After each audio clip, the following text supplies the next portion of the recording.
E aí, meus amigos, revisão PGE, tudo certo?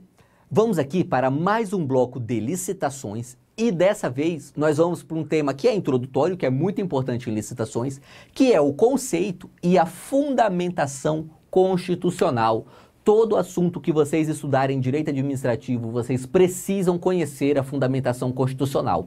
No caso de licitações, você vai ver que a gente tem uma principal e outras fundamentações secundárias que vale a pena conhecer também.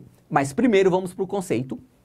E olha o que diz Marçal Justem Filho, um doutrinador sempre relevante quando falamos de licitações e contratos públicos.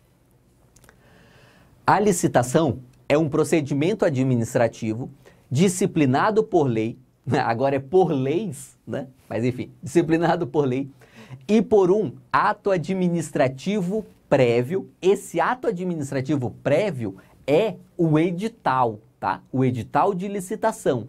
No caso da modalidade carta-convite, previsto na Lei 8666, seria o próprio convite, né? Que ele vai fazer o papel de edital. Seguindo. Que determina critérios objetivos de seleção de proposta da contratação mais vantajosa, com observância do princípio da isonomia, conduzido por um órgão dotado de competência específica. Esse conceito ele é antigo e ele vai tratar dos dois objetivos clássicos das licitações. Mas agora nós temos mais dois objetivos. Um que entrou lá em 2010 e outro que entrou em 2021. Daqui a pouco falaremos especificamente de objetivos das licitações. E aí você verá que, além da seleção da proposta mais vantajosa e de garantir a isonomia, garantir também o desenvolvimento nacional sustentável e evitar sobrepreço e superfaturamento são outros objetivos das licitações. Mas a gente chega lá, não precisa ter pressa, no mais, esse conceito continua plenamente atual.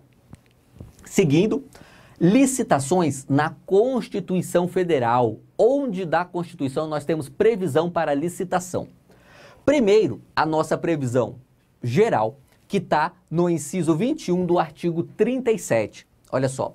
Ressalvados os casos especificados na legislação, as obras, serviços, compras e alienações serão contratados mediante processo de licitação pública que assegure igualdade de condições a todos os concorrentes. Esse é o nosso princípio da isonomia, né? Ou da impessoalidade também.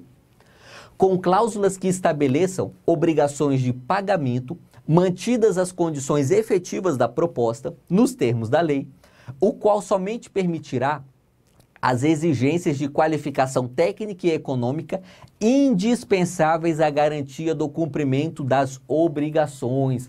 O Constituinte aqui, e essa redação é antiga, de 88, ele já se preocupou com garantir que as licitações não tivessem exigências exorbitantes.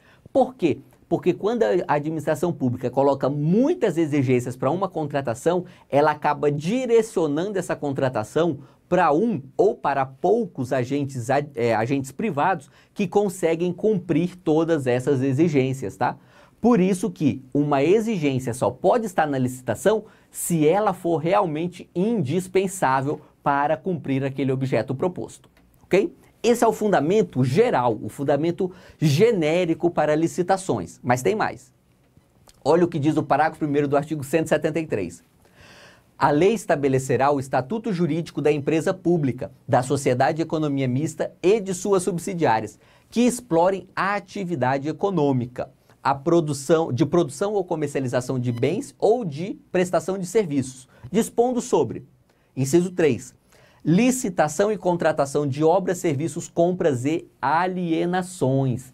A Lei 13.303 é a lei que cumpre este papel aqui, tá? Por isso que, para empresas públicas e sociedades de economia mista, não se aplica a 8666 e não se aplica também a 14.133.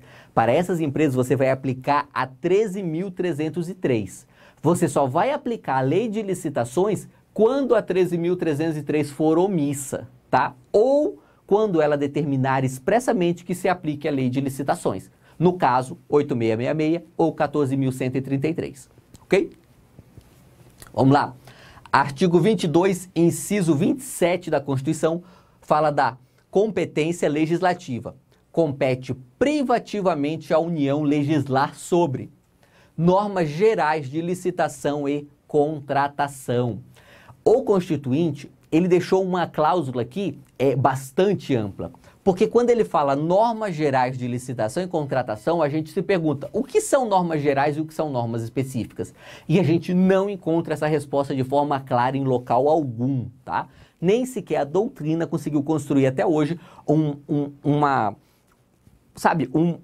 tese, uma teoria que consiga explicar com facilidade, com coerência, o que seria uma norma geral e o que seria uma norma especial. Na prática, o que nós fazemos?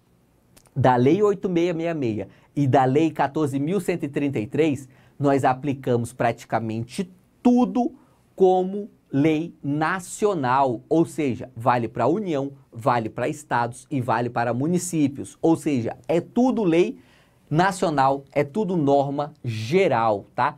Exceto a parte de alienação de bens, ok? Mas alguns estados fizeram leis próprias de licitações. O caso da Bahia é o mais emblemático. A Bahia tem um código próprio para licitações e contratos. O caso chegou ao STF e o STF definiu que a competência do Estado-membro para dispor sobre licitações e contratos administrativos respalda a fixação por lei de preferência para aquisição de softwares livres pela administração pública regional. Esse caso aqui, salvo engano, é um caso do Rio Grande do Sul, tá? Mas vale a mesma regra, não importa o estado, para o Brasil inteiro. Quem faz normas gerais em licitações e contratos? Privativamente a União. Estados podem fazer normas específicas, inclusive essa daqui, fixando que o Estado deve adquirir software livre, tá? É possível, então, que os estados legislem em licitações, tá? Embora não seja comum. Mais um julgado. A matéria atinente às licitações e aos contratos administrativos não foi expressamente incluído no rol submetido à iniciativa legislativa exclusiva do chefe do Poder Executivo. Ok? Mais um julgado aqui. É inconstitucional lei estadual que exige a certidão negativa de violação aos direitos do consumidor. Compete privativamente à União legislar sobre normas gerais de licitações e contratos.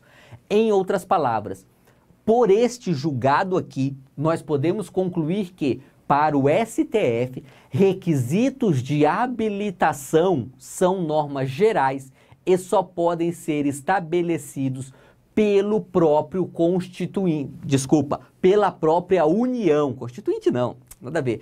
Só podem ser estabelecidos pela própria União, tá? Estados e municípios, portanto, não podem criar novas regras para habilitação ou para, consequentemente, desclassificação nos procedimentos licitatórios, ok? Só a União vai legislar sobre isso. Galera, é isso. Com isso, encerramos mais esse tópico aqui das nossas aulas de licitações. É isso aí e vamos juntos!